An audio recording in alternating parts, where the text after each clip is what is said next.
بہت شکریہ محترمہ چیئرپرسن صاحبہ. میرے خیال میں میری تقریر پر شاید اس سے زیادہ برا وقت کبھی نہ آیا ہو. کل اصل میں پرائیویٹ ڈے ہے میرے خیال میں نا. کل پرائیویٹ ممبرز ڈے ہوگا. میرے خیال میں آپ کی مرضی ہے, کل تو نہیں ہوگا, لیکن یہ کہ پھر آپ شروع کریں. منسٹرز بیٹھے ہوئے ہیں.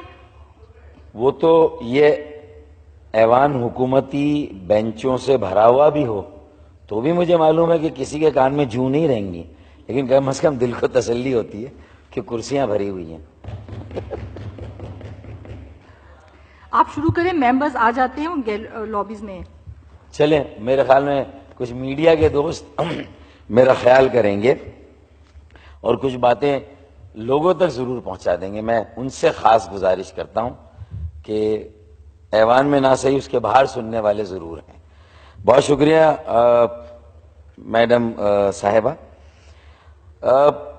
سب سے پہلے تو میں یہ کہوں گا کہ یہ موجودہ حکومت کا اس سے بڑا میرے لیے اور کیا ہو سکتا ہے اعزاز کے ایک میمن وزیر خزانہ نے بجٹ دیا اور ایک میمن جو ہے وہ تقریر کر رہا ہے اور وزیر خزانہ اس کو سنیں گے. مشیر خزانہ, وزیر خزانہ. یہ اس حکومت کا اضافی بجٹ ہے, چھٹا بجٹ ہے. میرے خیال میں 5 بجٹ یہ اپنے پورے کر چکی ہے یہ حکومت. یہ اضافی بجٹ ہے, اس لیے اس پر ان کا کتنا حق تھا نہیں تھا اس بحث میں جائے بغیر ان کی 5 سال کی کارکردگی جو عوام میں ہے, جو لوگوں میں ہے, جو مجھے جب میں ہوائی جہاز سے آج دوپہر کو اسلام آباد آ رہا تھا تو مجھے کسی نے یہ 2 شعر لکھ کر دیے اور کہا کہ یہ معرفت اسپیکر یا چیئرپرسن وزیر خزانہ کو آپ سنا دیجئے گا اور وزیر خزانہ پھر اپنی حکمراں جماعت کو یہ شعر سنا دیں عوام کی طرف سے. وہ کہہ رہے ہیں کہ ہم بہت آس اور امید لگائے بیٹھے تھے لیکن ان 5 سالوں میں عام آدمی کی حالت نہیں بدلی.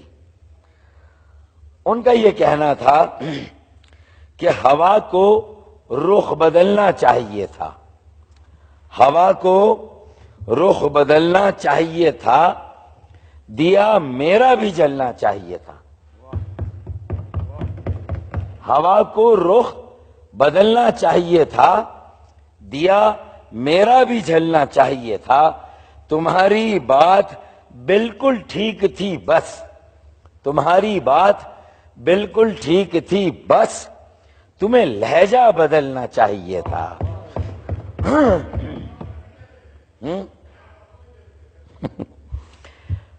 مطلب یہ ہے کہ نہ عمل بدلا نہ لہجہ بدلا, وہی اسٹیٹس کو ان 5 سالوں میں بھی پاکستان میں قائم و دائم رہا جو گزشتہ یا کل ملا کے 70 سالوں سے یہاں پر ہے.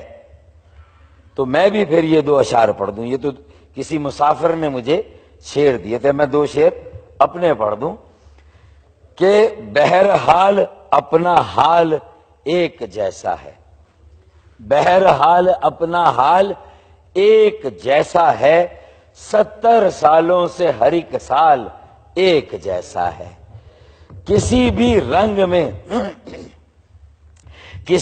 رنگ میں رنگ خزاں نہیں جاتا, یہاں زرد ہرا لال ایک جیسا ہے, کوئی فرق نہیں ہے. اچھا, ہم نے اپنی روایت کو قائم رکھا اور ایک شیڈو بجٹ دیا. ہم نے ہر سال دیتے ہیں. کاش مشیر یا وزیر خزانہ اس شیڈو بجٹ کو بھی تھوڑی دیر کے لیے دیکھ لیتے. اب تو خیر 5 سال آپ کے بھی پورے ہوئے, اس اسمبلی کے بھی پورے ہوئے.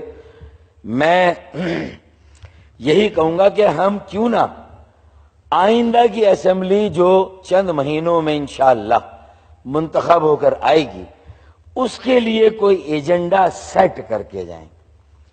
اور اس شیڈو بجٹ میں ہم نے ہمیشہ ایک قومی ایجنڈا سیٹ کیا.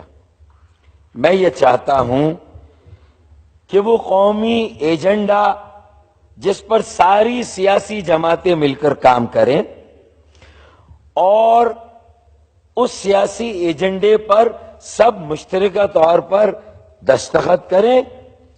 اس میں آئینی اصلاحات بھی ہوں, سیاسی اصلاحات بھی ہوں, معاشی اصلاحات بھی ہوں اور معاشرتی اصلاحات بھی ہوں. Socio economic reform agenda, a charter of socio economic development is what Pakistan needs today. We had enough of charter of democracies. What Pakistan today need, and the only thing that will strengthen democracy in Pakistan is a charter of socio-economic development and an agent for change in Pakistan, real change in Pakistan. That is what Pakistan needs today. اب میں آگے بڑھتا ہوں. And what is budget? Budget is a document which actually spells out your economic priorities, your economic policy, whereby you make commitment to empower an ordinary Pakistani, enable an ordinary Pakistani, educate an ordinary Pakistani. And when the people of Pakistan are on their own and they can employ themselves through self-employment, they have small support of microfinance, venture capital financing, value addition in your industry. How do you make your local governments effective? How do you make your cities and urban centers, which are the engines of growth, which are the hub of your economy? What is the importance of Karachi in Pakistan if that is not especially highlighted in the federal budget? And if there is no special mention of a city like Karachi, who is still the bread earner for the people of Pakistan, for the government of Pakistan, for the institutions of Pakistan, then I think we are just hoodwinking the people of Pakistan. We are fooling the people of Pakistan. It's just a cosmetic exercise. It is an eyewash at the best, and I think we have failed to perform our duty. Now, if people of Pakistan are empowered, enabled and educated, what will happen? They'll be on their own and they will make Pakistan on her own. Pakistan will really become independent and sovereign economically. In today's era of modern economy, it is not your defense and your geography which enables you to become sovereign and independent. It is your economy that makes you. So the paradigm shift that is needed from the 70-year-old status quo to a new era of progress, of peace, progress and prosperity, the underlying policy should be a shift from geopolitics to geoeconomy. اگر Jio politics سے Jio economy کی طرف نہیں جائیں گے اور آپ پوری دنیا کی معیشت میں اپنا حصہ لینے کے لیے اپنے آپ کو قابل نہیں کریں گے تو پھر آپ آئی ایم ایف کے بھی محتاج رہیں گے, ورلڈ بینک کے بھی محتاج رہیں گے, قرضوں پر قرضے لیتے چلے جائیں گے. Real development is not which is not sustainable. A real development is what is a sustainable development, a sustainable growth of economy. چند سال اکانومی کی گروتھ ہوئی پھر نہیں ہوئی, وہ ریئل ڈیولپمنٹ نہیں ہے. اب میں آتا ہوں what constitutional, political, economic and social reforms are needed in Pakistan. تو سب سے پہلے میں یہ سمجھتا ہوں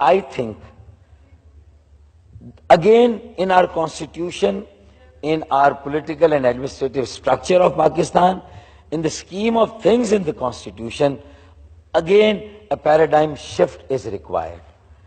New administrative units are required in Pakistan to give a new impetus, an opportunity to the people of Pakistan, so that they feel that they have a participation in the politics in the political and democratic process in Pakistan. They have a role in the socio-economic development process of Pakistan. There are regional disparities in Pakistan. The sizes of provinces are, they vary from small, thinly populated provinces and thickly populated provinces. تو ہمیں اس فرق کو بھی سامنے رکھ کر اپنی گاڑی کو آگے بڑھانا ہے. اب جنوبی پنجاب صوبے, سدرن پنجاب پروونس کی ایک ڈیبیٹ شروع ہوئی ہے پھر سے. MQM Pakistan fully sports that کہ جنوبی پنجاب میں ایک صوبہ بننا چاہیے. اگر بھاولپور اور ملتان میں اس پہ کوئی فرق ہے تو بھاولپور کا صوبہ بھی بننا چاہیے اور ملتان کا صوبہ بھی بننا چاہیے. تو یہ جنوبی پنجاب میں نئے صوبے بالکل بننے چاہیے. اس کے بعد میں دوسری بات کی طرف آتا ہوں کہ نئے صوبوں کے ساتھ ساتھ پورے ملک میں نئے صوبے بننے چاہیے. اسی ہزارہ ڈویژن میں بھی اس بات کی گنجائش ہے اور ہزارہ ڈویژن میں بھی صوبہ بننا چاہیے, کیونکہ ان کو بھی وہی ڈسپیرٹی کا سامنا ہے, وہی ڈسکریمنیشن کا سامنا ہے جو ایسٹ پاکستان کو تھا ویسٹ پاکستان کے ہاتھوں, جو سدرن پنجاب کو ہے سینٹرل پنجاب کے ہاتھوں, یا اپر, شاید تھوڑا بہت اپر پنجاب کے ہاتھوں. پھر اسی طریقے سے جو ڈاکٹر صاحب آپ کو انٹرپٹ اس لیے کر رہی ہوں کہ آپ 12 منٹ ہو گئے اور ہر ممبر کے پاس 7 منٹ ہیں. نہیں, میں تو اپنی پارٹی کا بڑا ٹائم لے رہا ہوں, میں تو پارٹی لیڈر ہوں. تو پھر آپ کی پارٹی کا کوئی اور شخص نہیں آپ مجھے تو اس طرح نہیں روکیں جی. اور یہ آخری تقریر ہے ہماری اس پارلیمان اس میں. باقی ممبرز کا ٹائم آپ لے لیں, پھر باقی کوئی نہیں بات کرے گا آپ کی جماعت سے. پارلیمان لیڈر کا کوئی ٹائم نہیں کرتے ہیں نا, تھوڑا سا رولز میں دیکھ لیں. اچھا جی, اگر اب دیکھیں پورے ملک میں بھی صوبے بننے چاہیے یا انتظامی یونٹس بننے چاہیے. جنوبی پنجاب, ہزارہ اور یہ فاٹا کی مین اسٹریمنگ کی بات بھی ہو رہی ہے. تو اگر کچھ جماعتیں اس کے انضمام کی یا املگمیشن کی بات کر رہی ہیں تو کچھ جماعتیں اس کے صوبے بنانے کی بات کر رہی ہیں. ہم نے ایک بل ڈالا ہوا ہے کہ فاٹا کو ایک صوبہ بنایا جائے, لیکن اگر یہ ممکن نہیں ہے تو چلیں ریفرنڈم کراتے ہیں, فاٹا کے عوام سے پوچھ لیتے ہیں. ضروری نہیں کریڈٹ آپ لیں, لیکن اس ریفرنڈم کا اعلان کریں, آپ کریڈٹ لے لیں, اور جیسے ہی کوئی نئی حکومت آئے آپ اپنے منشور میں کہیں کہ ہم فاٹا میں ریفرنڈم کرائیں گے اور وہاں کے عوام کی جو رائے ہوگی اس کے مطابق چلیں گے. اس سے یہ بھی ہو جائے گا کہ جہاں جہاں ڈسکریمنیشن ہے, انجسٹس ہے, ڈسپیرٹی ہے, جہاں سے ٹیکسز آتے ہیں لیکن وہاں انویسٹمنٹ, پبلک انویسٹمنٹ نہیں ہو رہی ہے, وہ پرائیویٹ انویسٹمنٹ پہ وہ علاقے کیسے تھرائیو کریں گے, آپ کو یہ ساری باتیں سوچنی ہوگی, اس پر آپ کو اپنا ذہن لگانا ہوگا. دیکھیں ہم نے روکا ہوا ہے جنوبی سندھ صوبے کی تحریک کو, آواز کو, لیکن ہم کب تک روک سکیں گے؟ وفاقی حکومت جس کی پنجاب میں بھی حکومت ہے, وفاقی حکومت جس پارٹی کی اس کی پنجاب میں بھی حکومت ہے, آگ لگے ساری بستی میں عبداللہ رہے اپنی مستی میں. وہ صرف پنجاب اور وفاق میں اپنی مستیوں پر خوش تھے اور انہیں سندھ کی کوئی پرواہ نہیں. چارٹر آف ڈیموکریسی میں وہ بیچاری شہید ہو گئی محترمہ بے نظیر بھٹو. 10 سال کا پیکٹ ہوا تھا, 5 سال you scratch my back, the following 5 years I'll scratch your back.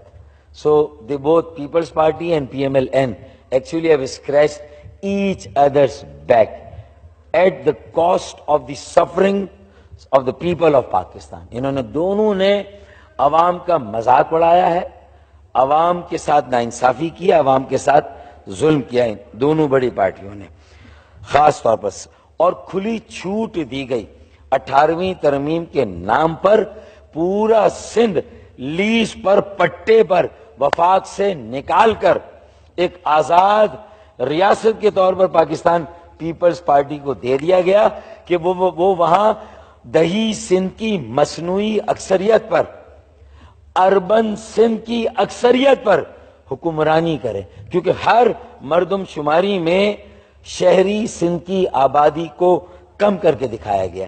اس مرتبہ بھی ہمارا المیہ یہ تھا کہ ہر اعداد و شمار کہہ رہے ہیں, ہر حوالے یہ کہہ رہے ہیں, آپ کے وفاقی حکومت کے ادارے یہ کہہ رہے ہیں, آپ کی افواج پاکستان کے کور کمانڈر اپنے حوالوں سے اعداد و شمار میں 2.5 کروڑ سے زیادہ کراچی کی آبادی بتا رہے ہیں, لیکن اگر آپ کا سینسس ڈپارٹمنٹ محکمہ اعداد و شماریات جب گننے جاتا ہے کراچی کی آبادی کو تو وہ 1 کروڑ 60 لاکھ کی نکلتی ہے.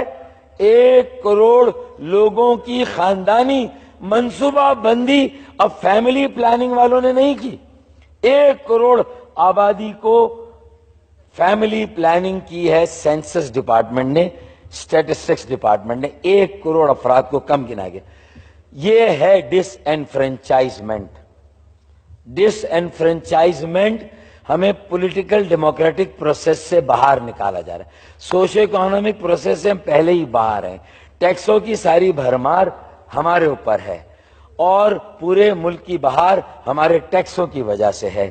میں یہی کہتا ہوں کہ کچھ اپنے دل پر بھی زخم کھاؤ. میں حکومت پنجاب سے کہتا ہوں, حکومت کے پی کے سے, عوام سے نہیں کہہ رہا, وفاقی حکومت سے کہہ رہا ہوں کہ کچھ اپنے دل پر بھی زخم کھاؤ, میرے لہو کی بہار کب تک. کچھ اپنے دل پر بھی زخم کھاؤ, میرے لہو کی بہار کب تک. مجھے سہارا بنانے والوں, میں لڑکھڑایا تو کیا کرو گے. ہیں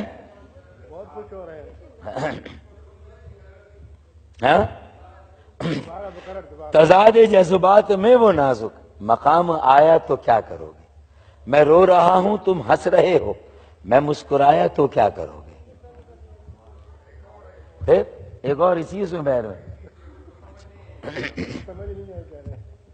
ابھی تو تنقید ہو رہی ہے میرے مذاق جنوں پہ, لیکن نہیں, ابھی تو تنقید ہو رہی ہے میرے مذاق جنوں کے, لیکن تمہاری زلفوں کی برہمی کا سوال آیا تو کیا کرو گے. تو یہ ساری باتیں سمجھنے کی ہے. ڈس انفرینچائز کیا گیا سینسز میں ہمیں, یہ پری الیکشن ریگنگ ہے, ہمیں ہمارے حق کے نمائندگی سے محروم کیا جا رہا ہے. یہ سندھ کے شہری علاقوں کا مقدمہ, شاید یہ میری بھی اس اسمبلی کی, موجودہ اسمبلی کی آخری تقریر ہو, تو اسی لیے میں نے اسے بجٹ کے اعداد و شمار کے ساتھ ساتھ پاکستان کے مختلف امراض اور جو اس کی بنیادی وجوہات ہیں میں ان کو فوکس کر رہا ہوں, تاکہ ہمارے پالیسی میکرز, ہمارے فیصلہ کرنے والے ان بنیادی مسائل کی طرف توجہ دیں. فائر فائٹنگ ہم 70 سالوں سے کر رہے ہیں اور اسٹیٹس کو ہے کہ ختم ہونے کا نام نہیں لے رہا. مریض عشق پر رحمت خدا کی, مرض بڑھتا گیا جوں جوں دوا کی. اب وہ ڈاکٹر مفتاح اسماعیل ہو, وہ ڈاکٹر اسحاق ڈار ہو, وہ ڈاکٹر حفیظ وہ کیا تھا شوکت ترین ہو, حفیظ شیخ ہو, یہ سارے ڈاکٹر آ گئے, لیکن ہوا کیا کہ درد سر کے واسطے سندل بتاتے ہیں طبیب, درد سر کے واسطے سندل بتاتے ہیں طبیب, پسنا گھسنا لگانا درد سر یہ بھی تو ہے. کوئی آسان فارمولہ بتائیں یار, کوئی آسان طریقہ بتائیں. اب میں آتا ہوں 2-4 کام کی بات. اچھا, اب سندھ میں بڑی آگ لگتی ہے جب نئے صوبوں کی بات ہوتی. اب تک ہم نے مطالبہ نہیں کیا, لیکن ہم اس بات کی ضمانت نہیں دے سکتے, ہم اس بات کی ضمانت وہ آپ انشاءاللہ NA 252 کا الیکشن لڑیں گے تو مل کر یہ مطالبہ کریں گے انشاءاللہ. آپ آئیں, آپ کی تیاری ہو رہی ہے, وہ میرے علم میں ہے ساری باتیں. مخبروں نے خبر دے دی ہے کہ مفتاح اسماعیل کو اس کی خدمات کے باوجود بھی PMLN نے اس کے کراچی ڈومیسائل پہ ریجیکٹ کر دیا اور سینٹ کی سیٹ مفتاح اسماعیل کو نہیں دی. یہ ہے آپ کی ہماری حیثیت.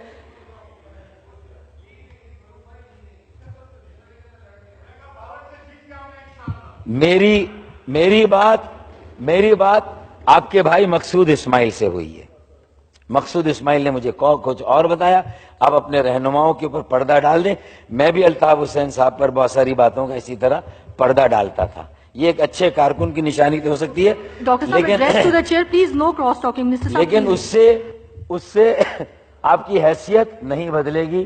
کراچی ڈومیسائل ہے, 3rd ریٹڈ سٹیزنز ہیں, 3 درجے کے شہری ہیں, اور آپ کے ساتھ یہی سلوک ہوگا.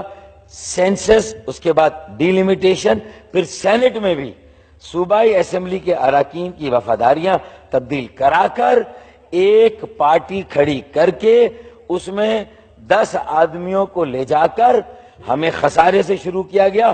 ہارس ریڈنگ کی کھلی چھوٹ دی گئی اور ہمیں سینٹ میں بھی ہمارے حق کے نمائندگی سے محروم. سینسس, مردم شماری, سینٹ میں بھی حق کی نمائندگی سے محروم رکھا گیا. اب آئیے اس کے بعد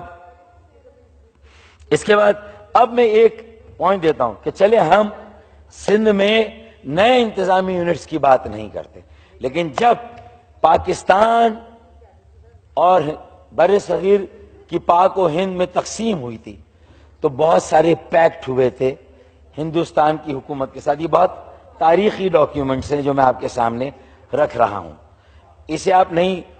اور اس کے مطابق متروکہ املاک, ایویکیو پراپرٹی, جو ہندو شرناتری سندھ سے چھوڑ کر گئے تھے, جو ان کی اس وقت سندھ اسمبلی میں نمائندگی تھی, 60 میں سے ہندو نمائندے 60 میں سے 27 یا 28 کے قریب نمائندے تھے.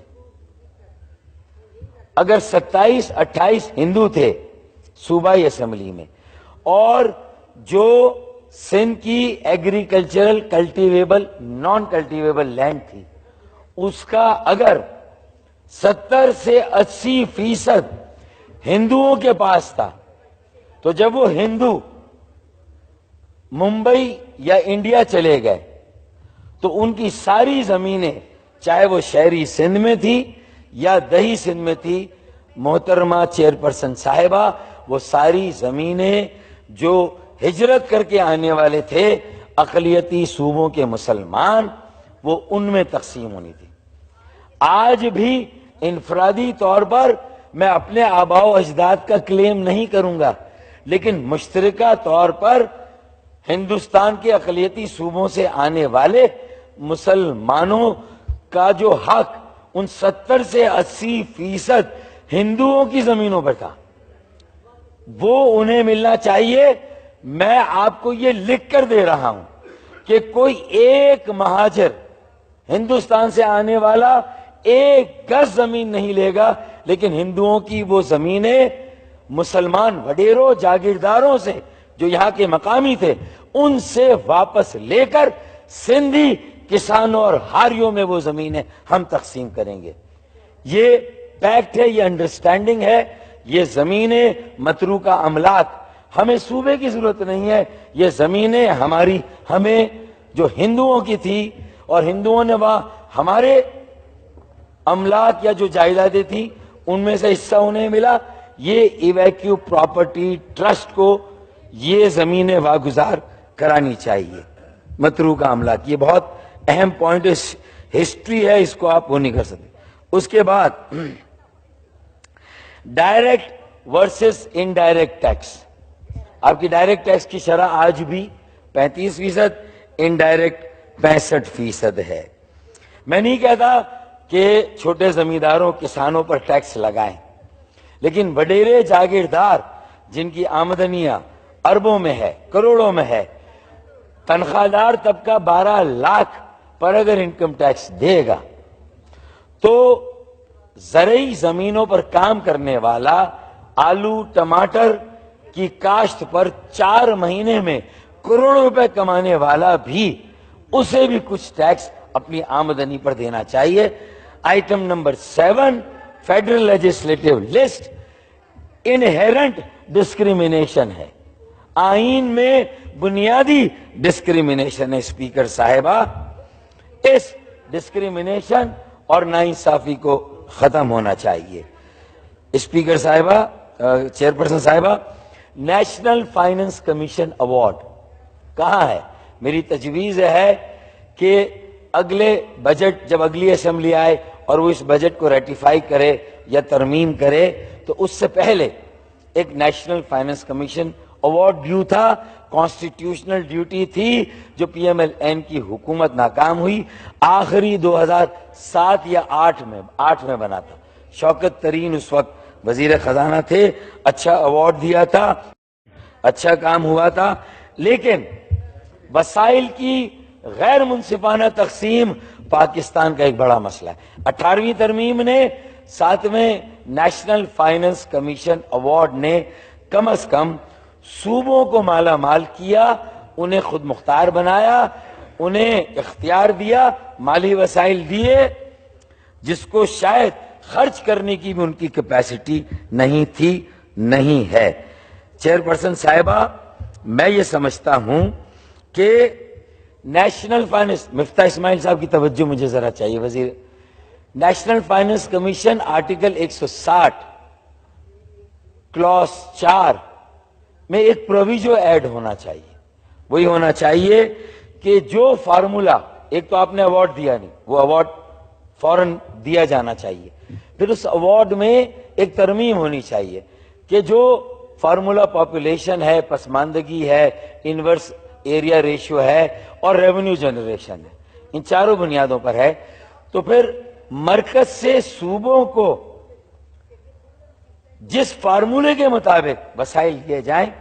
اگر آپ فیڈریشن کی بات کرتے ہیں تو صوبوں سے بھی شہروں، ضلعوں، قصبوں اور دیہاتوں اور تحصیلوں کو بھی اسی فارم، کیونکہ آپ کا بیسک ڈٹرمننٹ از اے پاکستانی، 1 citizen 1 human being۔ اگر انسانوں کی آبادی بنیاد ہے تو اگر صوبے آبادی کی بنیاد پر کوالیفائی کر رہے ہیں تو شہروں، ضلعی حکومتوں کو بھی آبادی کی بنیاد پر یہ وسائل صوبوں سے لازمی ملنے چاہیے۔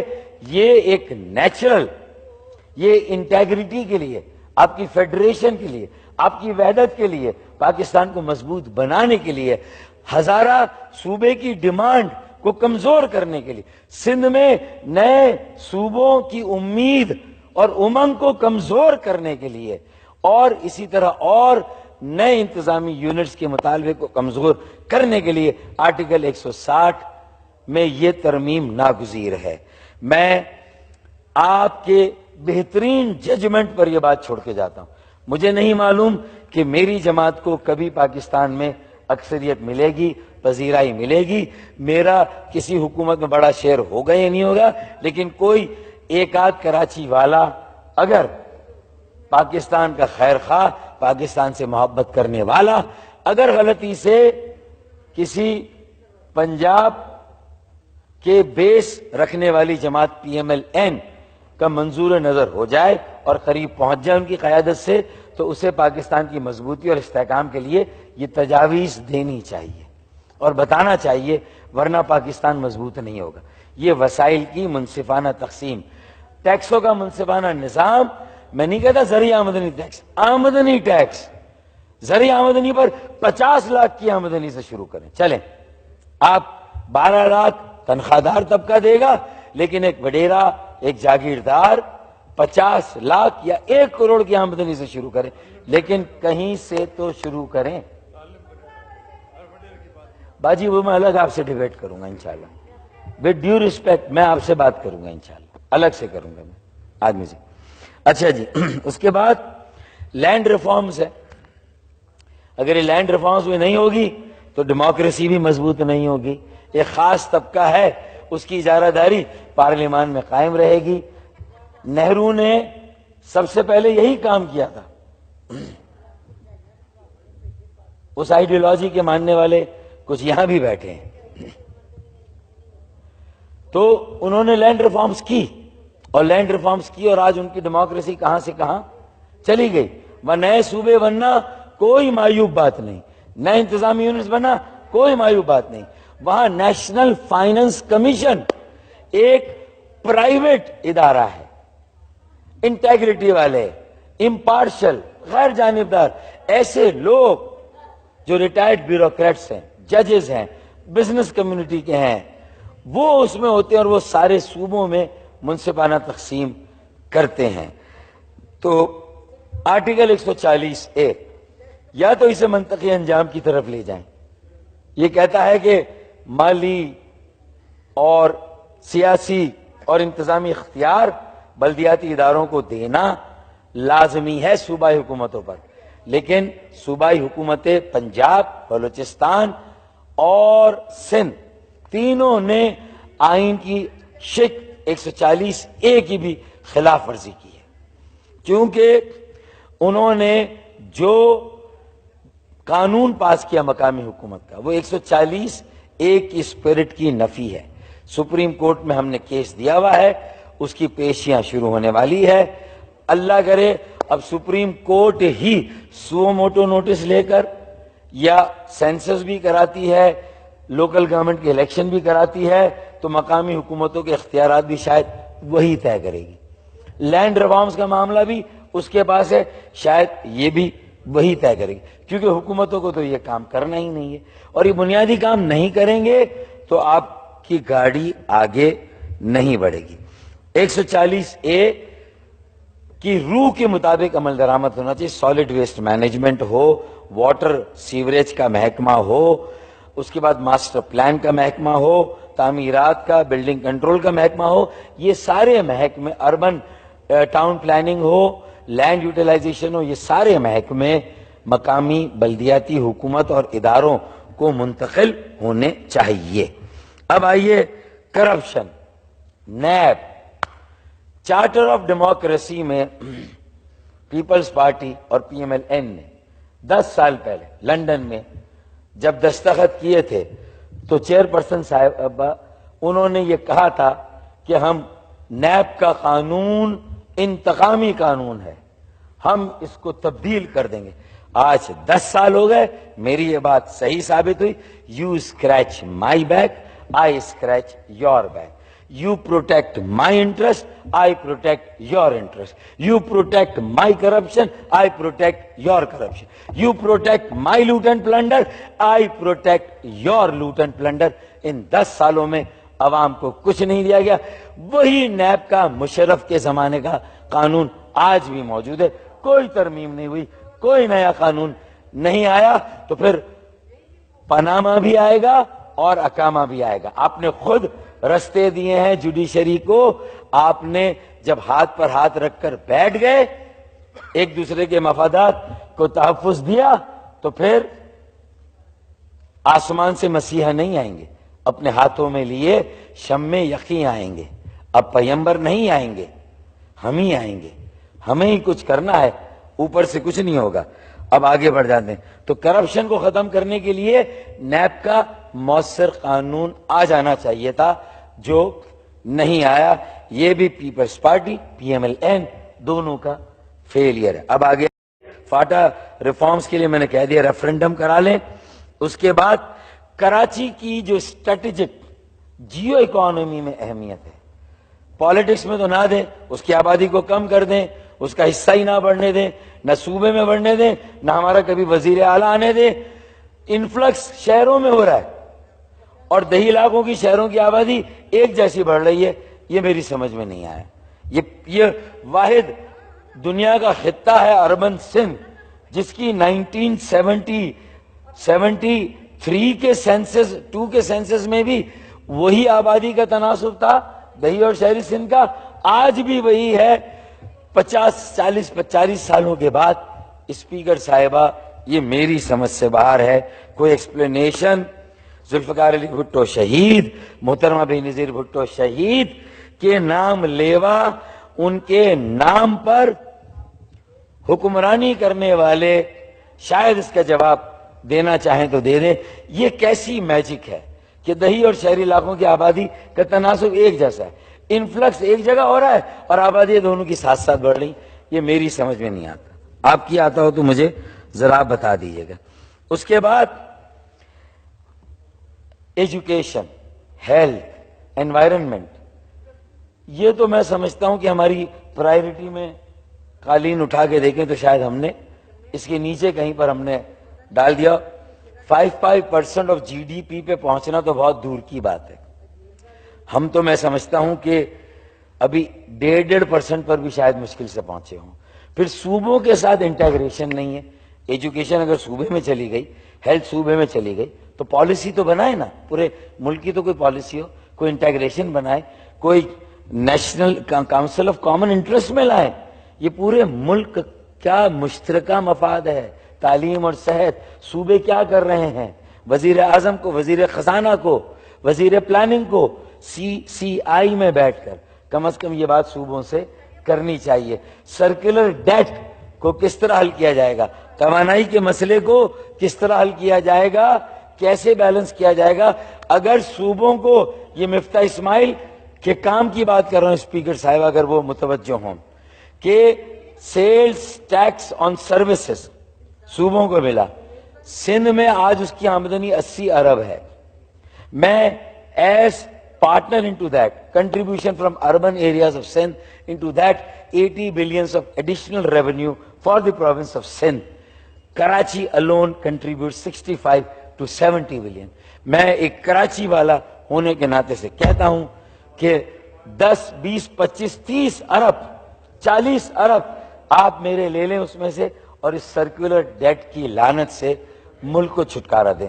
ریفرنڈم کرانا ہے, کراچی سے ووٹ لے لیں, میں آپ کے ساتھ ہوں کہ اضافی وسائل گئے ہیں, مرکز کے پاس اتنے پیسے اب نہیں ہیں, صوبوں کے پاس گئے ہیں, تو صوبوں کو بھی توانائی کے بحران کے حل میں اپنی ذمہ داری ادا کرنی چاہیے. میں اس میں آپ کے ساتھ ہوں. اسی طریقے سے گیس کے, الیکٹرک کا اور سوئی گیس کا کیا جھگڑا ہے, یہ میرا مسئلہ نہیں ہے, یہ آپ کا مسئلہ ہے, عابد شیر علی کا مسئلہ ہے, وزیر اعلیٰ سندھ کا مسئلہ ہے, پھر آپ کے وزیر پیٹرولیم کا مسئلہ ہے.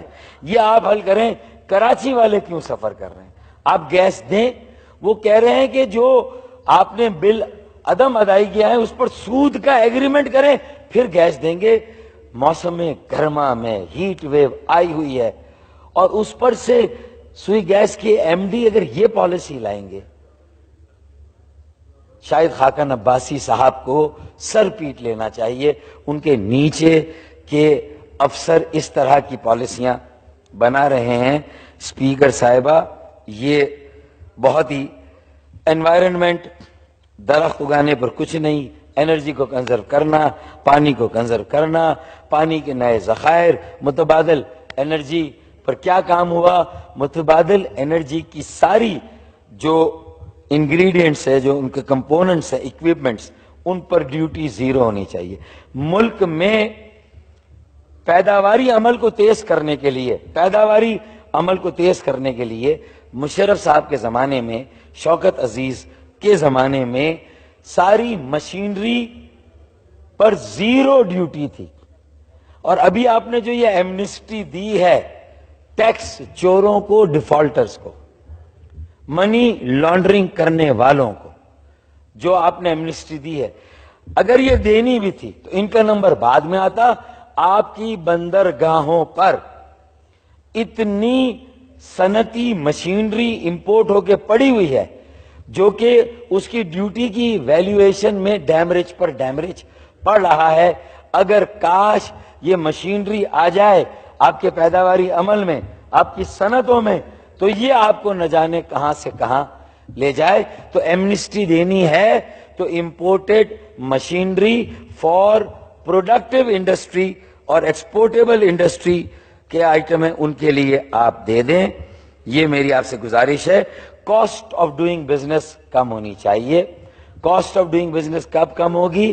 جب آپ بجلی, تیل, گیس کے نرخوں کو کم کریں گے، یا دنیا میں یا جو پریویلنگ مارکیٹس ہیں اس کے مطابق جب بہت زیادہ کمی ہوئی تھی پھر بھی آپ نے اپنے بجٹ کو خسارے کو یہ پیٹرولیم لیوی فلاں سرچارج کے ذریعے سے پورا کیا، اپنی نااہلی، اپنی جو ٹیکس کلیکشن مشین جس کو چھپایا، ٹیکس ریفارمز وقت پر نہیں کیے، کاسٹ آف ڈوئنگ بزنس کم نہیں ہوگی، عام پاکستانی امپاور انیبل نہیں ہوگا، پروفیسر یونس کی مائکرو فائننس کی طرح کی اسکیمیں خواتین کے لیے نہیں دی جائیں گی، خواتین کو معاشی ترقی کے عمل میں شامل نہیں کیا جائے گا، نوجوانوں کو خاص انسینٹیوز نہیں دیے جائیں گے جس کے کوئی خاص پروگرام وضع نہیں کیے گئے۔ 2020 جو دبئی میں ہونا ہے، قطر میں فٹ بال کا ورلڈ کپ ہونا ہے، سعودی عرب میں جو کنسٹرکشن بوم ہے، اس کے اعتبار سے ہمارے یہاں ہنر مندوں کی پیداوار نہ ہونے کے برابر، ہماری مین پاور ایکسپورٹ انتہائی ناقابل تسلی ہے۔ اسی طرح خواتین، نوجوانوں اور اقلیتوں، ہندو برادری، پھر عیسائی برادری، پھر فاٹا کے لوگ، پھر گلگت بلتستان کے لوگ، آزاد کشمیر کو ہم نے اپنی فارن پالیسی میں تو بڑا سیل کیا پوری دنیا میں، لیکن اس کا کیا خراج دیا آزاد کشمیر کے لوگوں کو، ان کے جو زلزلہ زدگان تھے ان کی ریہیبلیٹیشن کو کتنا مکمل کیا، یہ بھی آپ ذرا سا دیکھ لیں۔ ایس ایم ایز جو ہماری ریڑھ کی ہڈی ہے، اسمال میڈیم انٹرپرائزز، وہاں ہم نے کیا کیا؟ وہاں بھی ہم نے کچھ نہیں کیا۔ آج مصباح تھوڑا سا پھنس گئے ہیں تو تھوڑی دیر بیٹھے، میری گفتگو ڈاکٹر صاحب 50 منٹ ہو گئے، میں بس ختم، مجھے پتا ہے میں بس ختم کر رہا ہوں۔ اس کے بعد انرجی ہو گئی، ایس ایم ایز ہو گئی، اس کے بعد سیلری 20% بڑھنی چاہیے سرکاری ملازمین کی، کم از کم 20%، اور جو عام لیبرر جو ہے، مزدور ہے، اس کی بھی کم از کم 25,000 اب ہونی چاہیے۔ اس سے کم میں مجھے شاہد خاقان عباسی یا مفتاح اسماعیل بتا دیں، ایک مہینہ ایک غریب کے گھر میں رہ کے بیٹھے 20,000 یا 15,000 میں کیسے گزارا کرے؟ آپ بجٹ بنا کے دے دیں، آپ یہ کاغذ پر تو بجٹ بنائیں گے لیکن ایک عام غریب کے گھر کا بجٹ آپ نہیں بنا سکتے۔ یہ میرے بجٹ میں جو میں نے آپ کو بتایا ہے، رسک لیا ہے، جوا کھیلا ہے، لیکن پوری دنیا نے یہ جوا کھیلا ہے۔ لینڈ کو کیسے یوٹیلائز کرنا، اوورسیز پاکستانیوں کو کیسے انویسٹمنٹ کے لیے راغب کرنا، کیسے پبلک پرائیویٹ پارٹنرشپ کے ماڈلز کھڑے کرنا، یہ جب تک ساری چیزیں، یہ گھوڑے سارے ایک ساتھ نہیں چلیں گے، پاکستان کی تعمیر کا، ترقی کا خواب شرمندہ تعبیر شاید نہیں ہو سکے گا۔ پبلک سیکٹر انٹرپرائزز جوں کی تو پڑی ہوئی ہے، اسٹیل مل کا خسارہ یا تو ہونے دے، خسارہ مت پورا کرے، لیکن یہ 15 ارب روپے، 20 ارب دے کے نہیں ہوگا، 100 ارب ہے، کہیں سے قرضہ لیں، مارٹگیج کریں، انٹرنیشنل بینک کچھ نہ کچھ کر کے اس کو ایک بار چلا دیں، اس کو اس کی ضرورت کے مطابق گیس دے دیں، اگر وہ چلے گا تو کچھ ہوگا۔ آپ اس کو چلاتے ہیں، وہ پیر پہ کھڑا ہوتا ہے، 2 مہینے بعد پھر بیٹھ جاتا ہے، فائدہ نہیں ہو، 15 ارب بھی ضائع ہوئے آپ کے، 20 ارب بھی ضائع ہوئے۔ Corruption, smuggling, Afghan transit trade, under invoicing, یہ سارے مسئلے ہیں۔ پھر ریفنڈز آپ نے نہیں دیے، ریفنڈز کے لیے کوئی اسکیم لائے، ایمنسٹی کی کوئی ریفنڈز کے لیے اسکیم لائے۔ سی پیک، اب میں کراچی کی طرف آتا ہوں، سندھ کے شہروں کی طرف آتا ہوں، اور ان کے لیے سی پیک کو ایک نیشنل منصوبہ بنائیں۔ میں مفتاح صاحب کی توجہ پھر چاہوں گا، سی پیک کو نیشنل بنائیں، سرکولر ریلوے کی ریوائیول کو اس میں انشور کرائیں، نمبر 1۔ نمبر 2، کراچی سے بسما تک 300 کلومیٹر کی اگر ایک کوریڈور بن جائے گا تو ہم ویسٹرن کوریڈور سے بھی کنیکٹ کر جائیں گے۔ پھر اس کے بعد یہ چائنا کے ساتھ جو فری ٹریڈ ایگریمنٹ ہو رہا ہے، اس میں ایک کیچ ہے، اس کیچ کے اوپر آپ نظر رکھیں اور بہت اپنی سستی قیمت نہ لیں، بکنا ہے تو مہنگے داموں بکے، بہت سستے میں ہمیں نہیں بکنا چاہیے۔ یہ میں سمجھتا ہوں، آخر میں 2-3 اشعار پڑھتا ہوں پھر آپ سے اجازت لیتا ہوں۔ اگر پل بھر کو میں بے ضمیر ہو جاتا، اگر پل بھر کو میں بے ضمیر ہو جاتا، یقین مانیے کب کا امیر ہو جاتا۔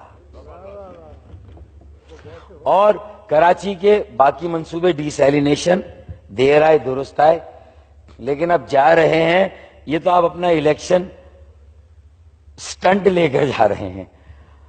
2-3 سال پہلے اعلان کرتے، کچھ مشینری آ جاتی، کچھ ونڈ ملز کی فیکٹریاں لگ جاتی، ان کی امپورٹ زیرو ڈیوٹی ہو جاتی، یہ ساری چیزیں ہو جاتی تو بہت اچھا ہوتا۔ 10 سال ملے تھے، ہم نے ان 10 سالوں میں وہ کام نہیں کیے، چاہے پہلے پیپلز پارٹی کو 5 ملے، اب آپ کو 5 ملے، لیکن چارٹر آف ڈیموکریسی کا مسئلہ، تلوار جمہوریت کے سر پر ویسی ہی لٹکی ہوئی ہے جیسی پہلے لٹکی ہوئی تھی۔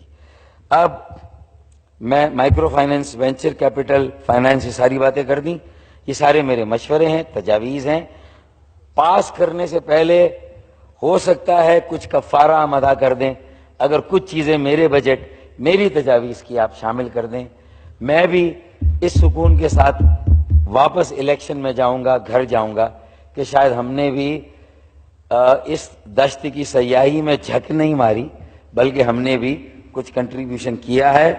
میں ایک شعر پڑھ دوں۔ اچھا، کراچی میں ڈیسیلینیشن، حیدرآباد میں ایک جامعہ یونیورسٹی، حیدرآباد یونیورسٹی کا وعدہ کیا، حیدرآباد پیکج 9-10 مہینے پہلے نواز شریف صاحب نے اناؤنس کیا تھا، لیکن آج تک شروع نہیں ہوا۔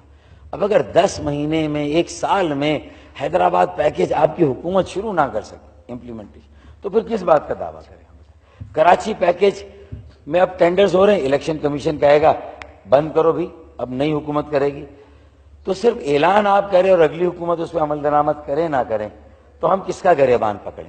آخری شعر پڑھ دوں میرے خیال میں، پیپلز پارٹی کی صوبائی حکومت کے لیے، پی ایم ایل این کی وفاقی حکومت کے لیے، اور پاکستان کے ارباب اقتدار اور ارباب حل و جو ہے وہ ارباب بست و کشاد کے لیے، کہ ابھی غنیمت ہے صبر میرا۔